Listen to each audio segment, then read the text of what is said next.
Hello friends, welcome to my channel. तो चलिए आज देखेंगे पॉलिटिकल साइंस में पंचायती राज से संबंधित कुछ समिति के बारे में। और यहाँ से बहुत सारा क्वेश्चन पूछा जाता रहता है। तो जो हमारे चैनल पर नए हैं, चैनल को जरूर सब्सक्राइब कर ले ताकि आपको नोटिफिकेशन जो है मिलता रहे, ठीक है ना। तो आप यहाँ देख सकते हैं बलवंत राय मेहता समिति पहला, ठीक है, 1957 में आया था। इसका डेट भी ध्यान में रहना चाहिए, ठीक है। आइए देखते हैं और आगे।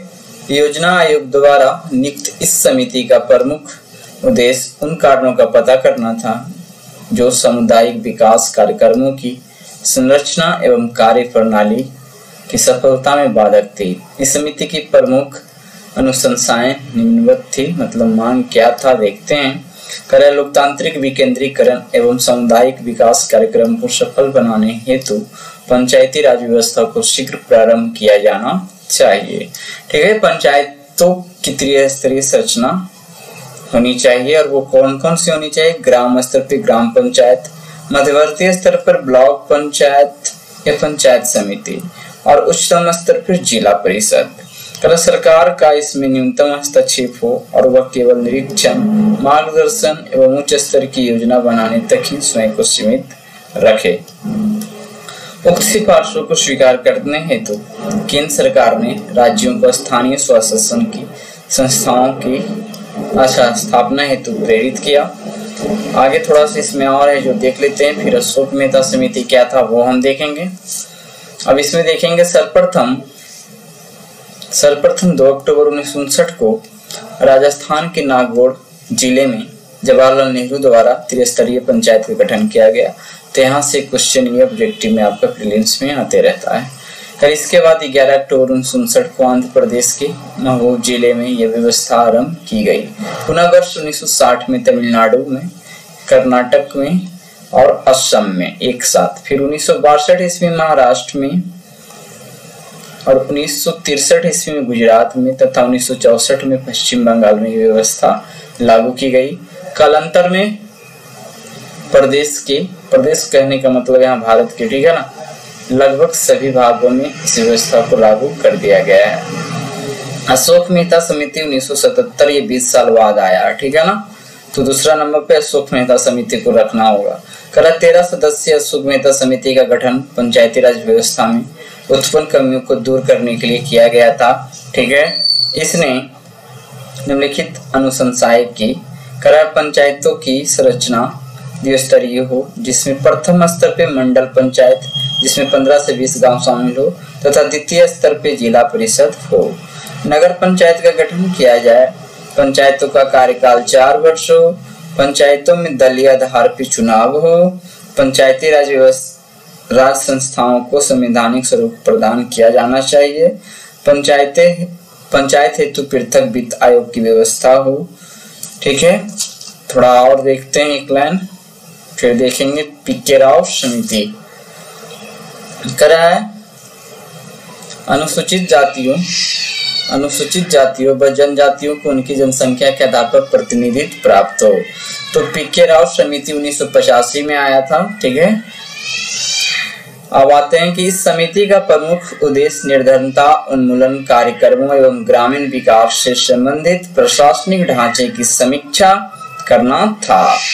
इस समिति को कार्ड समिति के नाम से भी जाना जाता है। जिला स्तर पर पंचायती राज संस्थाओं को ग्रामीण विकास कार्यक्रमों की योजना, क्रियान्वयन एवं निगरानी के संबंध में महत्वपूर्ण भूमिका निभानी चाहिए। योजनाओं की प्रवृत्ति को अत्यधिक विकेंद्रीकृत किया जाना चाहिए। विकेंद्रीकृत का मतलब समझ में आ रहा होगा। जिला परिषद को विकास कार्यों की प्रमुख संस्था के रूप में अनुबंध किया जाना चाहिए। चुनावों की नियमित अनिवार्यता के साथ पंचायतों का कार्यकाल 5 वर्ष निश्चित किया जाना चाहिए। पंचायतों की वित्तीय व्यवस्था को सुदृढ़ करने हेतु राज्य वित्त आयोग का गठन किया जाना चाहिए। चलिए आगे देखते हैं। LM सिंघवी 1986 में, तो PV के राव समिति और यहाँ है LM सिंघवी समिति। तो आइए देखते हैं इसको।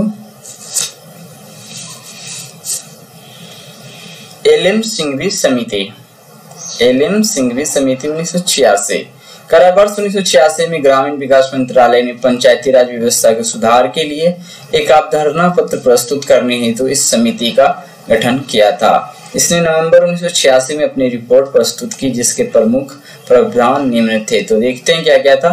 पंचायतों में दलों की भागीदारी नहीं दी जानी चाहिए। ठीक है, तो इस पॉइंट को नोट किया जाना चाहिए कि किसने कहा था, कौन से पंचायती राज से संबंधित समिति ने कहा था कि पंचायतों में दलों की भागीदारी नहीं होनी चाहिए। तो ये क्वेश्चन आपका ऑब्जेक्टिव बन सकता है। पंचायती राज संस्थाओं को संवैधानिक दर्जा प्रदान किया जाना चाहिए। ग्रामीण न्यायालयों या न्याय पंचायतों की उचित व्यवस्था की जानी चाहिए।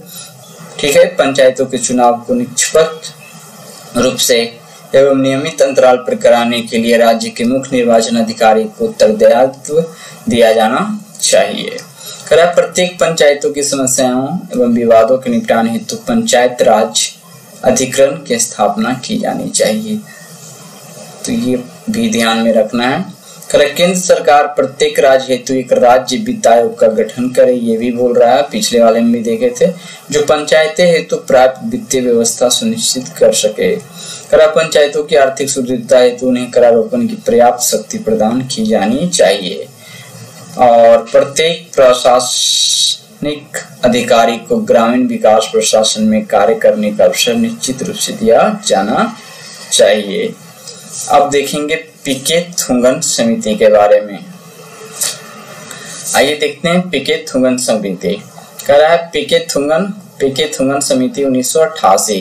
वर्ष 1988 में थुंगन समिति ने भी पंचायती राज को संवैधानिक आधार देने का समर्थन किया था। ठीक है, और परंतु थुंगन समिति के अनुसार भारत में पंचायतों का संबंध सीधा संघ सरकार से होना चाहिए, केंद्र सरकार से होना चाहिए। अतः समिति ने पंचायती राज को राज्य का विषय नहीं माना था।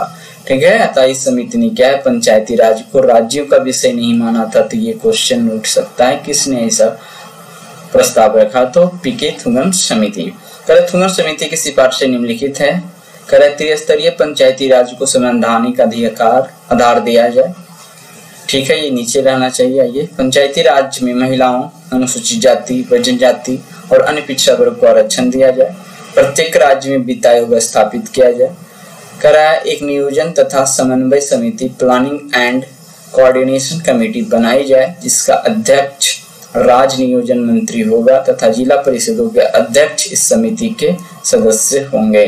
ग्राम पंचायतों को सीमित न्यायिक अधिकार दिया जाए।